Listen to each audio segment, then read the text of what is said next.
당신이 당뇨가 있다면 혹은 당뇨의 위험성을 가지고 있다면 반드시 끊어야 할 식품이 있습니다.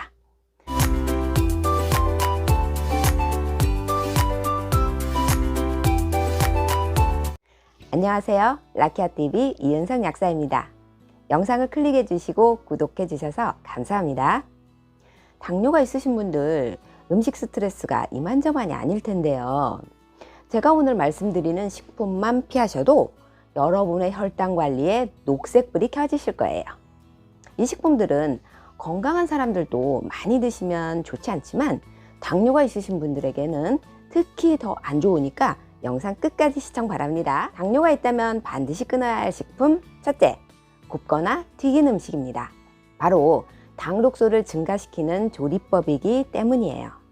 당독소는 최종 당화 산물이라 하여서 우리 몸에 들어온 당과 단백질이 결합하면서 생성이 됩니다. 그런데 당독소는 혈관, 신경, 우리 몸의 조직들에 달라붙어서 당뇨인들이 가장 무서워하는 합병증들을 일으키는 주범이 될 수 있습니다. 우리가 식빵이나 고기를 열을 가해서 굽게 되면 노릇노릇하면서 약간 갈색으로 바뀌면서 너무 맛있어지잖아요. 이때 일어나는 반응이 마이야르 반응이라고 하는데 이때 엄청나게 많은 당독소가 생겨납니다. 기름에 고온으로 튀겨내는 후라이드 치킨, 튀김들도 마찬가지입니다. 옛날에 어떤 요리 프로그램을 보다가 최연석 셰프가 신발도 튀기면 맛있다라고 했던 말이 생각나네요. 왜 이런 음식은 하나같이 맛있죠? 둘째, 액상과당입니다. 액상과당은 옥수수 녹말로 만든 콘 시럽을 효소를 이용해서 그 구성 성분인 포도당, 메가당, 올리고당 등을 과당으로 일부 변화시킨 것입니다. 한 단계 가공이 이루어졌다는 얘기인데요. 이렇게 하면 단맛이 설탕보다 훨씬 강해지면서 사람들 혀를 자극하죠.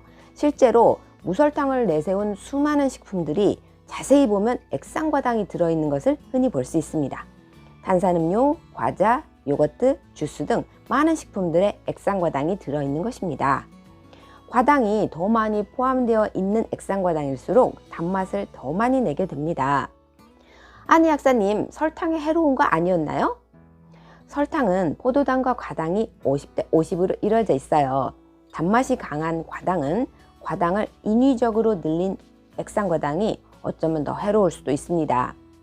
우리가 음식을 먹고 포도당이 늘어나면 인슐린이 분비되면서 포만감을 느끼게 하는 렙틴이라는 호르몬이 촉진됩니다. 그런데 말이죠. 이 과당은 포도당과는 다른 양상을 보입니다. 과당이 들어가면 인슐린 분비도 촉진되지 않고 렙틴도 적어져서 포만감을 못 느껴서 더 과식하게 됩니다.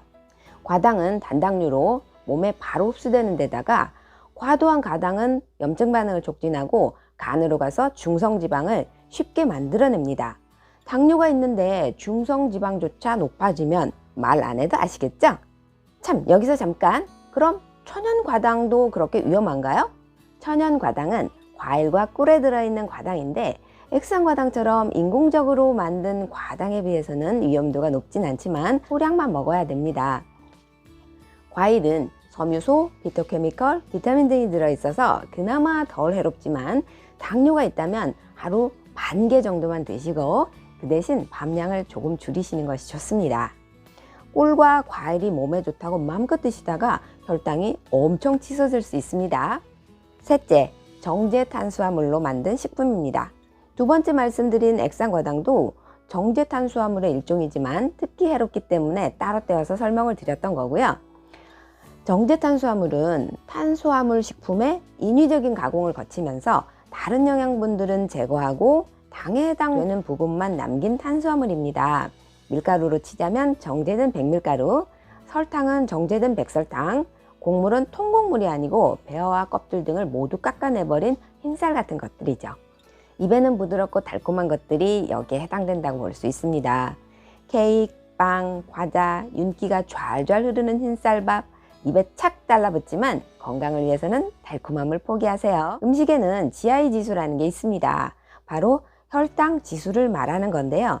음식을 섭취한 뒤에 혈당이 상승하는 속도를 0에서 100으로 나타내는 수치를 말합니다. 포도당은 100으로 잡고요.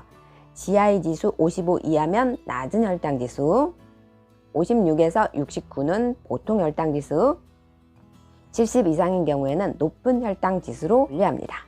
이 비정제 탄수화물 대비 정제 탄수화물은 GI 지수가 높습니다. 정제 탄수화물 식품이 너무 많아 피할 수 없다고요? 이때는 야채와 같은 섬유소가 많은 식품을 곁들여 드시면 혈당 상승 속도를 낮출 수 있습니다. 넷째, 가공된 주스입니다. 액체 상태로 몸에 들어갔을 때 흡수가 가장 빠르다는 것은 이미 상식입니다. 생과일을 드시는 것과 달리 가공된 형태의 주스는 식이섬유를 대부분 걸러내고 당이 첨가되는 경우가 많습니다. 실제로 생과일을 집에서 직접 갈아 마시면 걸쭉하고 텁텁한 섬유질과 그다지 달지 않다는 것을 알 수 있는데요. 가공된 주스는 무척 달고 맛있죠. 즉, 당을 가했다는 얘기입니다. 이렇게 음료수 형태로 몸에 들어온 당은 혈당을 급격하게 올리고요. 급격하게 올라간 혈당을 낮추기 위해서 인슐린 분비가 증가하고 상습적으로 인슐린 분비가 증가하면 인슐린 저항성이 생기게 됩니다. 인슐린 저항성이 생기면 뱃살이 증가하게 되고요. 혈당이 급격하게 오르는 혈당 스파이크 현상이 잘 생기게 됩니다. 급격히 치솟은 혈당은 나중에 떨어졌다 하더라도 내 몸에 타격을 입히게 됩니다. 이렇게 변동성이 클 경우 당뇨합병증 위험이 7배나 증가하게 됩니다. 다섯째, 트랜스 지방입니다. 트랜스 지방은 액체 상태의 볼포화 지방산을 수소를 첨가해서 고체로 변화시킨 가공지방입니다. 식품에 뭔가를 가공한다는 것은 가공할 만한 위험성을 가지게 되는 것 같아요. 이는 볼포화 지방산의 산패를 막아서 유통과 저장이 쉽다는 이점 때문에 가공식품과 식당 등에서 많이 사용되고 있습니다. 튀김 기름으로 많이 사용하는 쇼트닝류, 또 마가린 등이 대표적인 것입니다. 감칠맛, 또 오랜 기간 맛이 변하지 않고 눅눅해지지 않고 바삭한 식감, 역시 맛있다의 한 표를 받을 수는 있지만 위험한 이유는 일단 몸에 들어가면 분해와 배출이 잘 일어나지 않습니다. 분해하여서 에너지원으로 쓰이든지 또 배출이 돼야 될 텐데 쓸모도 없이 내 몸에 축적만 되니까 뱃살이 늘어나게 되고 인슐린 저항성도 높아집니다. 또 LDL 수치를 증가시키고 HDL은 낮추니까 심혈관 질환, 뇌혈관 질환의 합병증 또한 증가하게 됩니다. 이제부터 트랜스 지방 꼭 체크하세요. 여섯째, 말린 과일입니다. 제 지인 중에 당뇨가 있으신데 그렇게 곶감을 좋아하시는 분이 계십니다. 혈당이 200까지 올라가서 잘 안 잡혀서 결국에는 인슐린 주사까지 맞게 되었습니다. 말린 과일은 수분을 날리면서 영양소가 올라가지만 당도도 엄청나게 올라갑니다. 당뇨 있으신 분들, 단 음식이 입에 꿀맛이잖아요. 한 개, 두 개 계속 집어먹다 보면 어느새 혈당이 급격하게 올라가게 됩니다. 게다가 당뇨합병증으로 만성 콩팥병이라도 앓고 계신 분들은 말린 과일이 칼륨과 인도 증가하게 되기 때문에 위험할 수 있습니다. 당뇨가 있거나 부모님이 당뇨여서 유전적으로 위험하신 분들, 또 당뇨 전 단계이신 분들, 지금까지 제가 말씀드린 5가지는 반드시 끊으셔서 성공적인 혈당 관리하시기 바랍니다. 오늘 영상 도움이 되셨다면 좋아요 부탁드려요. 다음에 만나요. 행복하세요.